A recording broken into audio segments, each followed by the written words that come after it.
Vivemos em um mundo onde a onda de terror e desastres tentam roubar a nossa paz, onde o mal sempre está tentando prevalecer. Mas vemos pela palavra de Deus desde o Antigo Testamento que o cuidado de Deus para com aqueles que o temem e o buscam é muito real e permanente. Fique atento a mais um programa Encontro com a Palavra. Aqui apresentamos a palavra de Deus como resposta a todas as mais difíceis questões da vida. Agora com você, Pastor Edson Bruno.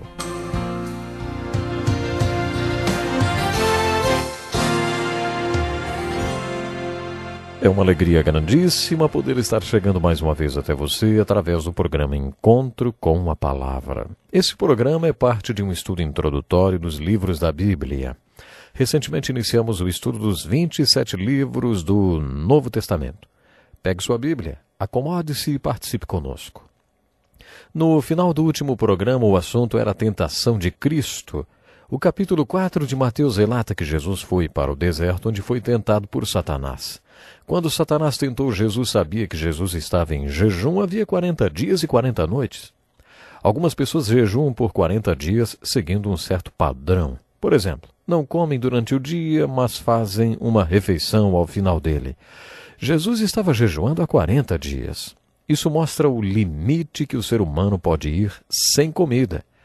Jesus estava com muita fome quando Satanás disse: "Se és filho de Deus, manda que essas pedras se transformem em pães." Qual foi a resposta de Jesus, hein? Está escrito. É interessante observar que Jesus respondeu ao tentador citando as Escrituras. A tentação de Adão e Eva nos capítulos 3 de Gênesis e a tentação de Jesus nos Evangelhos têm alguns paralelos interessantes. Se pensarmos um pouco da tentação relatada no capítulo 3 de Gênesis, chegamos à conclusão que ali a questão básica foi colocar a parte física em primeiro lugar e a espiritual em segundo. Deus criou o homem interior e o homem exterior. No capítulo 2 de Gênesis, lemos que Deus pegou aquela forma de barro e soprou nela o fôlego de vida, e o homem tornou-se uma alma vivente. Esse processo de criação de Deus resultou no homem exterior e no homem interior. Por toda a Bíblia, lemos que o homem interior é a dimensão mais importante, porque o interior é eterno. A dimensão interior do homem é a parte que foi criada à imagem e semelhança de Deus. Por isso a Bíblia nos exorta a valorizar o homem interior. Portanto, o homem espiritual é mais valorizado do que o material, o físico, o homem exterior. A primeira tentação de Jesus é essencialmente a mesma que Adão e Eva enfrentaram. Só que os evangelhos nos mostram que o Filho de Deus não caiu no engano. Se um homem realmente quer viver, ele não sobrevive só de pão, só para satisfazer suas necessidades e impulsos físicos. Se um homem quer realmente viver, ele deve ouvir a palavra de Deus, entendê-la e obedecê-la, e assim ele viverá. Em Gênesis 3, Satanás levantou a questão: "Foi isso mesmo que Deus disse?" Adão e Eva responderam: "Deus disse, não comam do fruto, do contrário morrerão." E aí Satanás respondeu: "Certamente não morrerão." Você está vendo como a palavra de Deus foi questionada e desafiada e acabou não sendo obedecida. O homem caiu.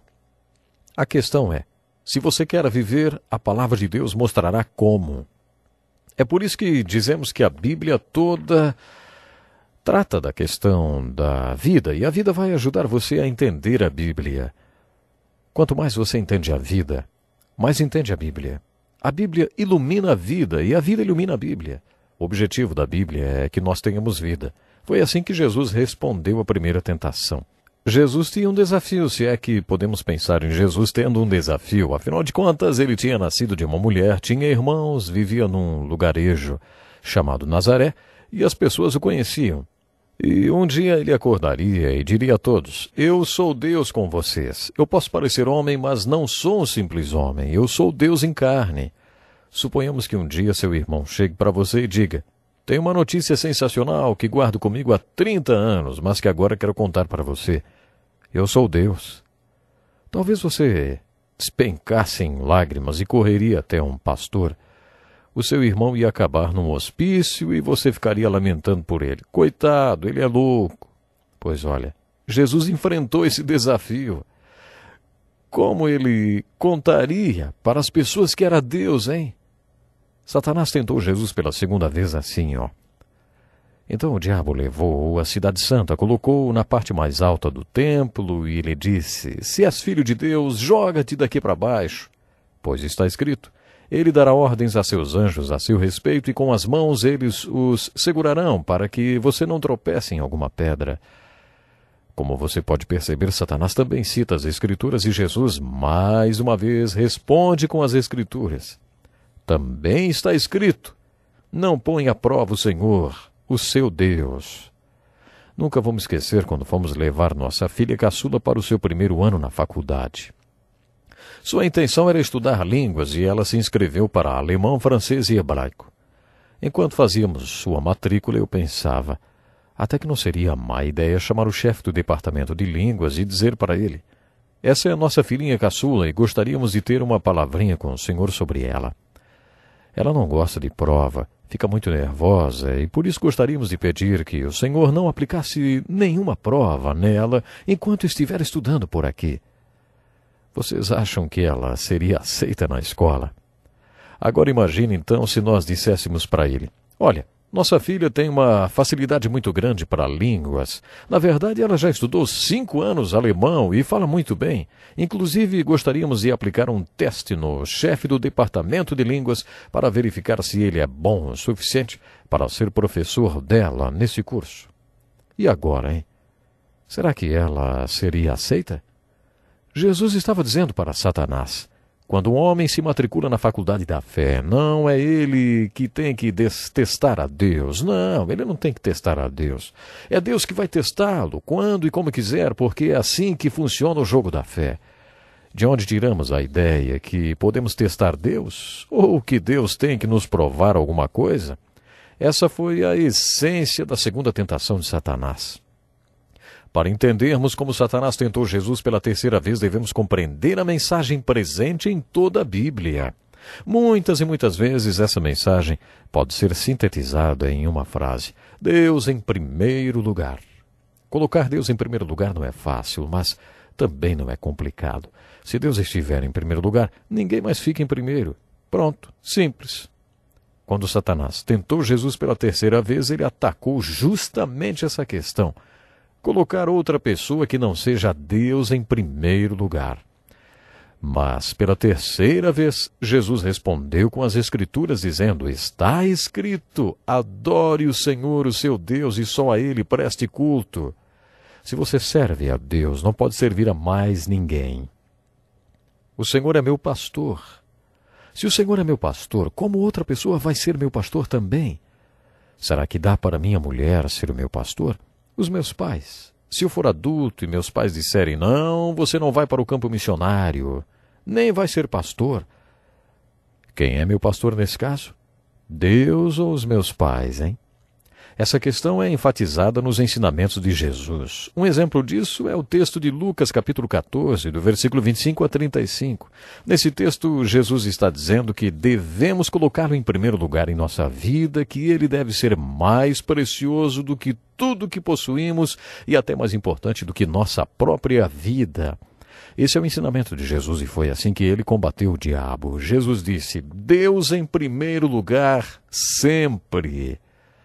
Quando Jesus repreendeu Satanás nesses 3 níveis, Satanás o deixou. Mas creio que Satanás tentou Jesus nesses 3 níveis durante todo o tempo em que Jesus viveu na terra. Creio que Jesus sofreu esse ataque constante e incansável de Satanás. Qual é o significado dessas crises de Cristo? Os teólogos questionam. Ele poderia ter caído em tentação? Será que enquanto Jesus estava sendo tentado no deserto, Deus estava lá na janela do céu assistindo a tudo e pensando: o primeiro Adão não conseguiu. Será que esse consegue? Você acha que era assim? Não. De acordo com os teólogos, Jesus jamais teria caído. A pergunta seguinte é: então por que ele foi tentado, hein? Existia uma história de uma ponte ferroviária que tinha acabado de ser construída e seria testada. Os ferroviários colocaram 2 trens nos 2 sentidos da ponte e puseram força total nas locomotivas que passaram sobre a ponte, fazendo tudo tremer. Enquanto os engenheiros e as autoridades assistiam ao teste, um menino puxou a camisa de um dos engenheiros e perguntou: "Ei, você acha que ela não cai?" O engenheiro deu uma batidinha no seu charuto e trovejou para o menino: "Claro que não." Então o menino perguntou outra vez: "Então por que vocês estão testando, hein?" O engenheiro rugiu: "Para mostrar que não vai cair." Foi muito importante Deus demonstrar, logo no início do ministério de Jesus, que ele não cairia. Graças àquele que é poderoso para impedi-los de cair, Jesus Cristo está vivo no planeta Terra. Mas onde ele está, hein? Os magos perguntaram: onde ele está? Onde ele está? Se você é seguidor de Jesus Cristo, ele está dentro de você. Você não sabe que seu corpo é templo de Cristo? É o nosso corpo que ele vive. E essa é a sua única esperança de glorificar a Deus. Aquele Cristo que foi tentado, mas não caiu, será que ele pode me impedir de cair? Claro que sim. Se eu confio nele e estou andando com ele, ele pode me impedir de cair. Ele pode me mostrar como reagir às tentações de Satanás. Satanás está sempre nos tentando nesses 3 níveis, porque ele está sempre tentando nos fazer colocar o físico antes do espiritual.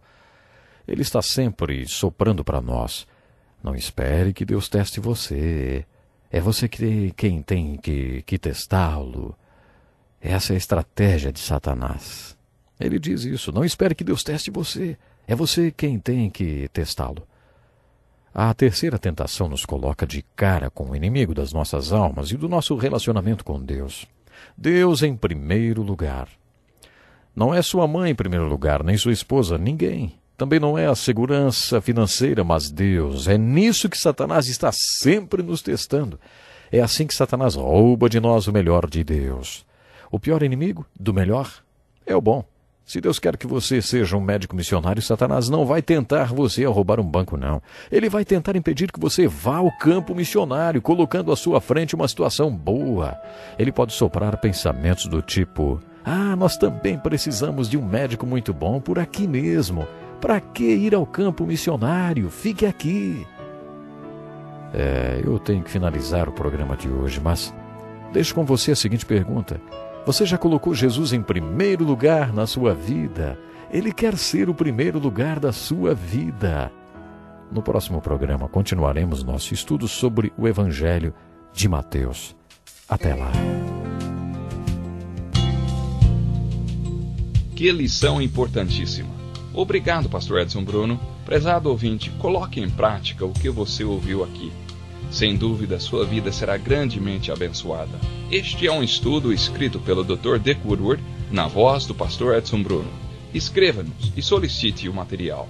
Nosso endereço é Encontro com a Palavra, Caixa Postal 2011, CEP 89201-970, Joinville, Santa Catarina. Até o nosso próximo encontro com a Palavra.